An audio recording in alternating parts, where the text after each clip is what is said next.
हे हरिया हाँ स्वामी हे गुरु महाराज त अपना द्वार से भागे ले करे छै से लेते ठीक छै बेटे के मार के भोजन करा दो स्वामी हाँ क्या नाम के सपना में बेटा के जीव हत्या करबो स्वामी सीने ते एक काम कर हाँ हरिया हमरा आँख में पट्टी बांध दे स्वामी हाँ तब जे करे के तो करियो स्वामी हे हरिया गुरु महाराज कहैया मधु मांस खेबे और हरिदास अपना बेटा का मार के भोजन करावा गुरु महाराज भी यह वचन बोलिए तो ठीक से हरिया अहाँ के आँख में पट्टी बांध दे छै हम अपनो आँख में पट्टी बांध के बेटा के वध के देबे हे बाधा क्या कहरिनिया आरिनिया भोजन करैबै गुरु कहैया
स्वामी पहले हमरा आँख में पट्टी बांध दियो ठीक छै हरिया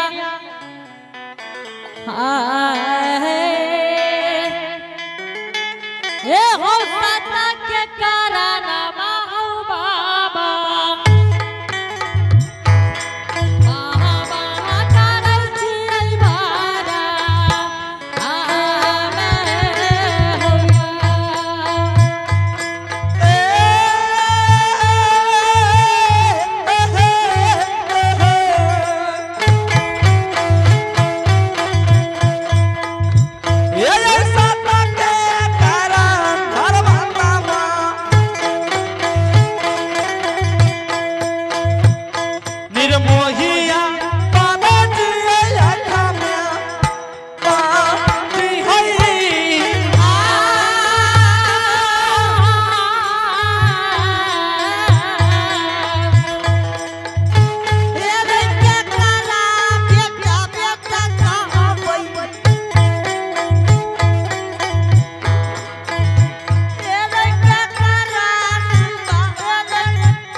हे ये छोरी कटारी लाबू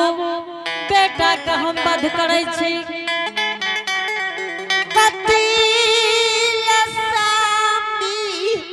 एक आवश्यक सूचना है घर से देखियो कम से कम चाय भेजियो नहीं तो बंद आ जाए।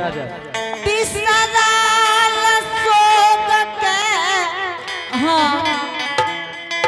याद दै छु स्वामी हरिया जे हरिया तू नहीं कानो हरिया हे सब जचना ये धर्मराज बाबा के छियै से नहीं तो धर्म के नहीं छोड़बे हरिनिया। चाहे बेटा मर जाए चाहे अपना प्राण के तेज दिए कारण गुरु महाराज से सत्य करने चाहिए हरिनिया कि हे गुरु महाराज अपने मधुमान से अपने के भोजन करेबे हरिनिया ठीक छे अपने एक सांसू में बहावियो नहीं तो गुरु महाराज अपना द्वार पर चल जेते हरिनिया। ठीक छे हरिनिया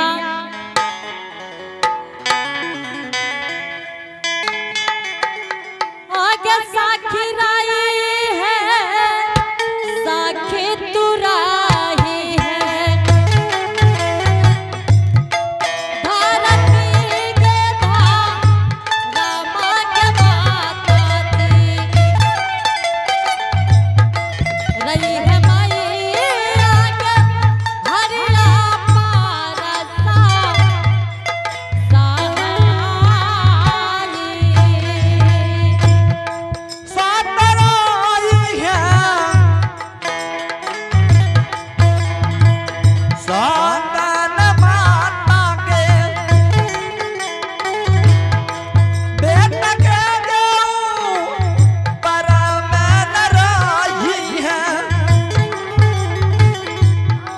रही है माता के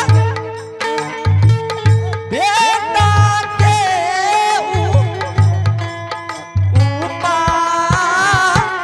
रामोजी कथा के रोसा के भवानी तोहरे के खालई के माता दी रही है माता के सेवा का पासा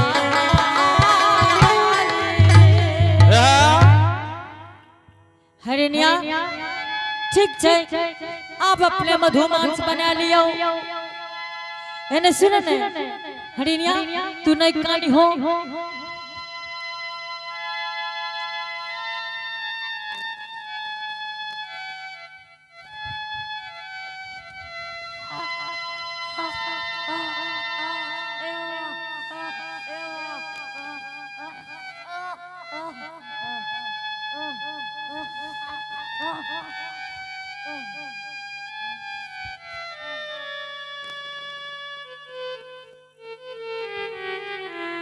हे हरिनिया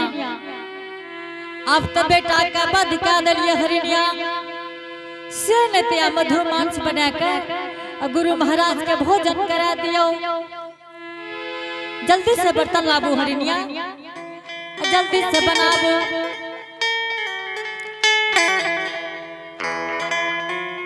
जल्दी करे हे हरिनिया नहीं तो गुरु महाराज चल जेते अपन भूखल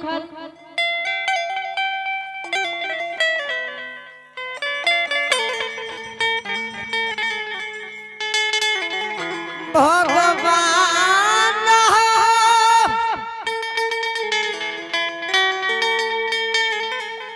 ठाकुर जी हो कथी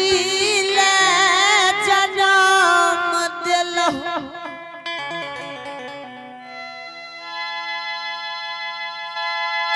सामने हाँ हरिनिया से ने तो हम बेटा के मुंडी चुरा ले छे सामने हाँ ठीक छे बेटा के मरलो मुहसामी देख के पटना में रहबै सामी ठीक छै हरिनिया अहाँ जाओ एकरा ओने दे आबू सामी ठीक छै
समाज बाबा सीनित आजाद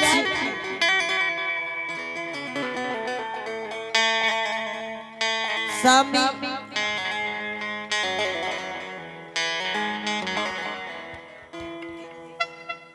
हाँ हरिनिया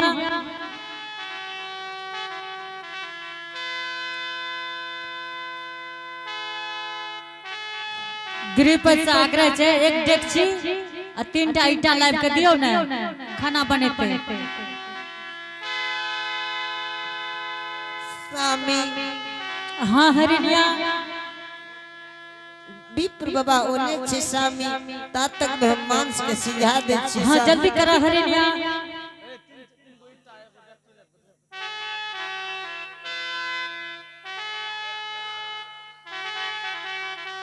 सामी हाँ हरिनिया बाबा